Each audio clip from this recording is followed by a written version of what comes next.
പ്രതിഷേധക്കാരെ വെല്ലുവിളിച്ച് കോഴിക്കോട് നഗരത്തിൽ നടക്കാനിറങ്ങി ഗവർണർ ആരിഫ് മുഹമ്മദ് ഖാൻ. മാനാഞ്ചേരിയിൽ കുട്ടികളോടും നാട്ടുകാരോടും കുശലം പറഞ്ഞ ഗവർണർ സെൽഫി എടുത്തു. മിഠായി തെരുവിലും ഏറെ നേരം ചെലവഴിച്ചു. കടകളിൽ കയറി വ്യാപാരികളുമായി സംസാരിച്ച ഗവർണർ കോഴിക്കോടൻ ഹൽവയും രുചിച്ചു. സുരക്ഷയ്ക്ക് നടുവിലുള്ള വെല്ലുവിളി എന്ന ആക്ഷേപത്തിന് മറുപടി നൽകണം. ഞാൻ തനിച്ചു പോകും, സുരക്ഷ ആവശ്യമില്ല. I feel no threat from anybody. I am going to this city. And I have told the police I don't need any security. സർവകലാശാല ക്യാമ്പസിന്റെ കവാടം കടന്ന് ഗവർണർ പുറത്തിറങ്ങി. ആദ്യം EMS chair for Marxian studies കെട്ടിടത്തിലേക്ക്. ഇത് SFI കേന്ദ്രമെന്നാണ് ആരിഫ് മുഹമ്മദ് ഖാന്റെ ആരോപണം. പോലീസും പിന്നാലെ. ഇനി എങ്ങോട്ട്? സർവത്ര ആശയക്കുഴപ്പം.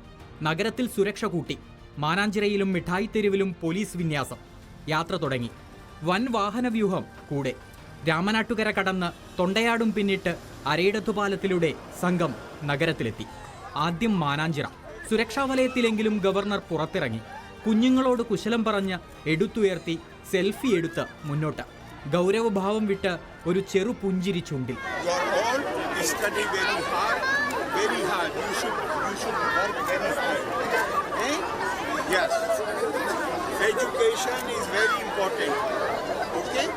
റൂട്ടറിയാതെ പോലീസുകാരും മാധ്യമപ്രവർത്തകരും. വാഹനവ്യൂഹം മുന്നോട്ട്. തൊട്ടടുത്താണ് മിഠായി തെരുവ്. ഇനി അങ്ങോട്ട് നൂഹിച്ചു. പ്രതീക്ഷിക്കാത്ത യാത്രയിൽ പ്രതിഷേധമുയരുമോ? പോലീസുകാർ ഒരുങ്ങി നിന്നു. പ്രതിഷേധക്കാർ ഒതുങ്ങി നിന്നു. ചരിത്രമുറങ്ങുന്ന മിഠായി തെരുവ് ഗവർണറെ സ്വാഗതം ചെയ്തു. തെരുവിന്റെ തെളിച്ചം ആസ്വദിച്ച് നടത്തം തുടങ്ങി.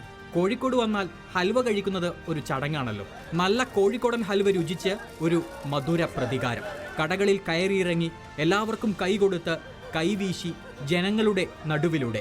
ജയ്വിളികൾ ഉയർന്നു. പ്രതിഷേധ ശബ്ദം കേട്ടില്ല. അതിഥി സൽക്കാരത്തിന് പേരുകേട്ട കോഴിക്കോട്ടുകാരുടെ സ്വീകരണം. സെൽഫി എടുക്കാൻ തിരക്ക്. മലയാളികളോട് എനിക്ക് സ്നേഹമാണ്, അവർക്ക് എന്നോടും. I do not know how to express my gratitude for the love and affection which people of Kerala show towards me. I thank them with the bottom of my heart. That is all. ഒടുവിൽ കൈകൂപ്പി നന്ദി പറഞ്ഞ് തിരികെയുള്ള യാത്ര.